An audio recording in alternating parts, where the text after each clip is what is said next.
Yo, what is going on YouTube? My name is G Trades, and in this video, I'm going to show you some settings for the casual player that will radically change your gameplay. So stick around to find out. I can tell from my analytics that 70% of you jump off after the 30 seconds. Bruh. But I promise you, please, you will find something useful in this video. So let's jump into it. Just loading into a game of DMZ. A little tip actually on DMZ, if you've got a sniper rifle, there'll be people you can shoot over there. I don't know if they've changed that spawn location. But anyway, the purpose of this video is to talk about the settings that I would recommend for a casual player. And then I want to talk about some equipment that I definitely recommend. I promise you this is not a sponsored video. I'm only recommending these products because I've used them myself and they are generally really good. So let's start with your settings. So scroll over to the little icon there and we'll start in controller. So obviously I am a console gamer on a PS5 with a controller. I did hear recently that mouse and keyboard should be left in the office. Bruh. So let me know what you think about that in the comments below. The first setting I'm going to go through, I won't go through every single one here. As you can tell, I use default. I don't have bumper ping on. I have controller vibration off and trigger effect off as well. That's just because I find it distracting and it takes away from a competitive shooting game like Call of Duty. It is fantastic on other games though. So in terms of your sensitivity for a casual beginner player, I think 4 and maybe a 3 are manageable settings. This is basically how quickly you can move your aim. So you don't want it to feel like treacle where it takes you 10 minutes to get to the enemy before you can start shooting. But then you don't want it to be too quick that you're constantly overshooting your target. So say if there was a player there, you're turning to shoot at them, but instead of your aim landing on them, your aim is overshooting. That's when you want to look at adjusting your sensitivity settings.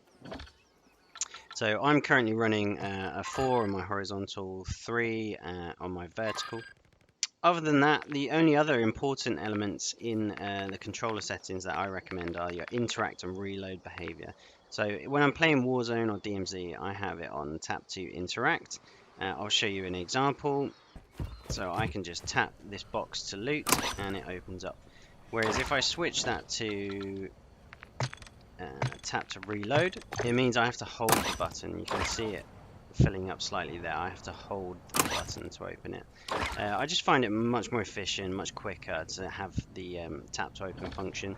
It also means you can pick up guns super quick off the floor and you're not wasting time looking at the floor when there could be players around you.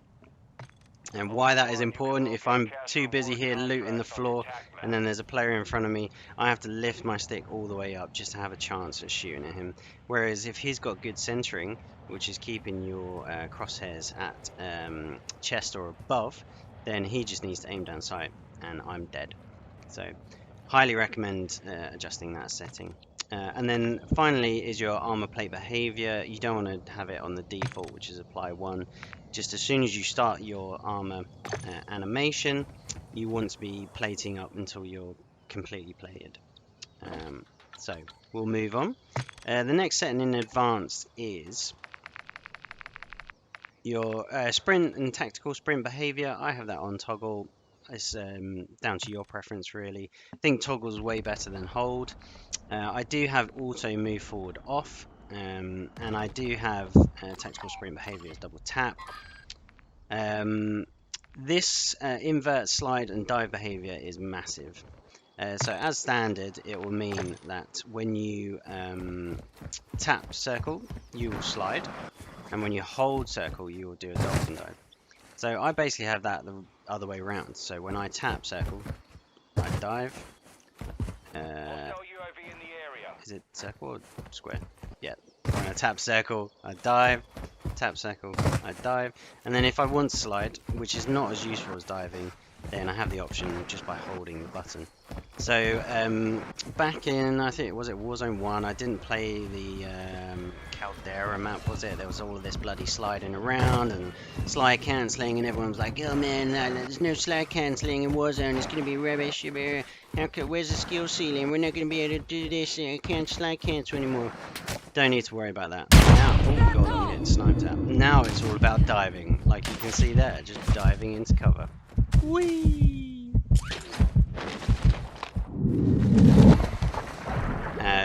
So yeah, another tip is you can play it underwater. A little impromptu tip there. Didn't really want to have to get in a fight when I'm trying to go through my settings. So I'm just going to hide in this bush. See if I can carry on with this video. Right, it's over to your controller and advanced. Make sure your slide and dive behavior is inverted. And then I believe that's everything else you need to worry about there. Quick C4 detonation. I remember on Warzone 1 you could throw C4 really far. It was an absolute meta for destroying vehicles, and when you throw it you could double tap square to quickly detonate the lethals. I believe in Warzone 2 now you do have to go through the detonation animation, so I haven't tried it out yet, but let me know down in the comments if it's useful to use. And I think that's everything in controller. The next thing I wanted to go over is your graphics. You definitely want to make sure your field of view is as wide as possible. As you can see from the image there, it just means you can see as much of the map as possible around your gun. I haven't played third person mode, but again you want a large field of view. Next is your interface. Oh god, I'm getting sniped at again. Jesus, give me a break. Ultra One, we're seeing increased activity in the area. Stay sharp.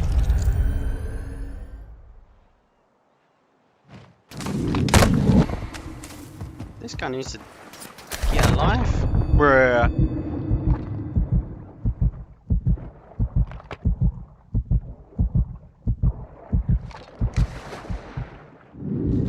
God, hopefully I can get out of this. Let's wrap this video up as quick as I can.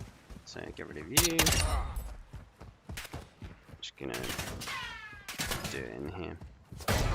Okay, alright, back to your settings. So on your interface, you want to go to your color customization. I think they have fixed this now, but when I first started, your neutral, your kind of ping color was this really white, grey washed out color. I think that's been fixed now. It will appear yellow, which is my color on the map. Moving. Or it will appear yellow, which is my color in the team that you can see there against the blue and the green. Other than that, in interface, I think that's everything. You can play around with what you like. There is a option here to have your crosshairs on. I 100% recommend that. It helps with your centering. So when you're going around corners or shouldering like that, you want to make sure you're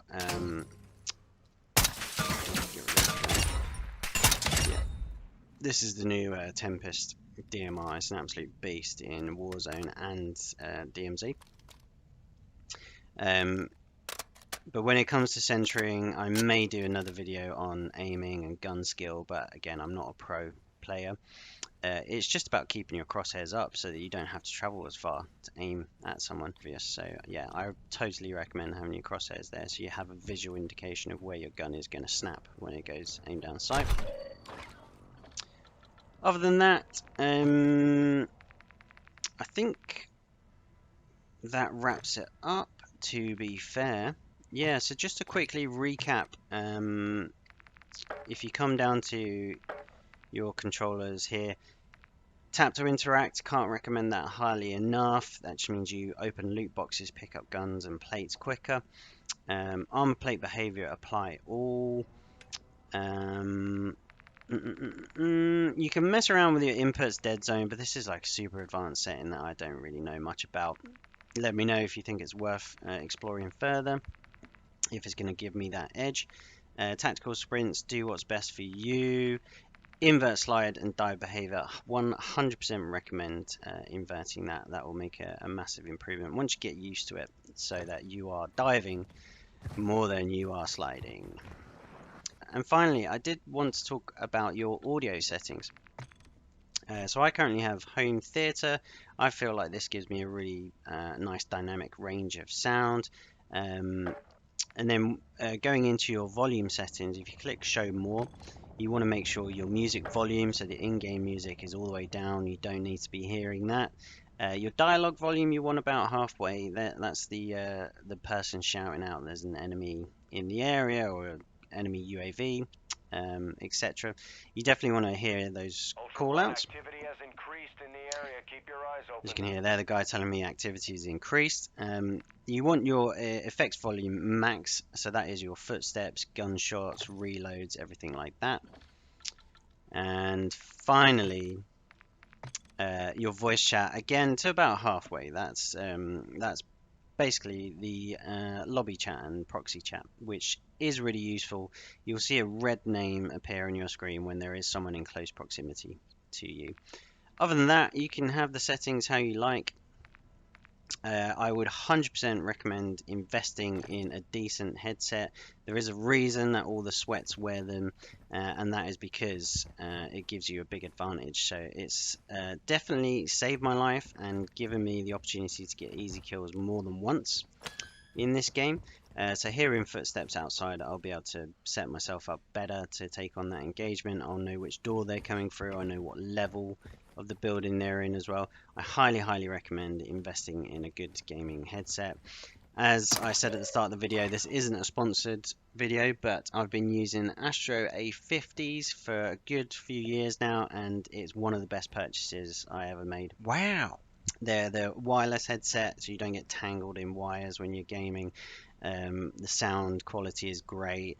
The microphone's okay. It's not fantastic for recording videos though, but that helps massively, and it really makes the most of the audio in Warzone.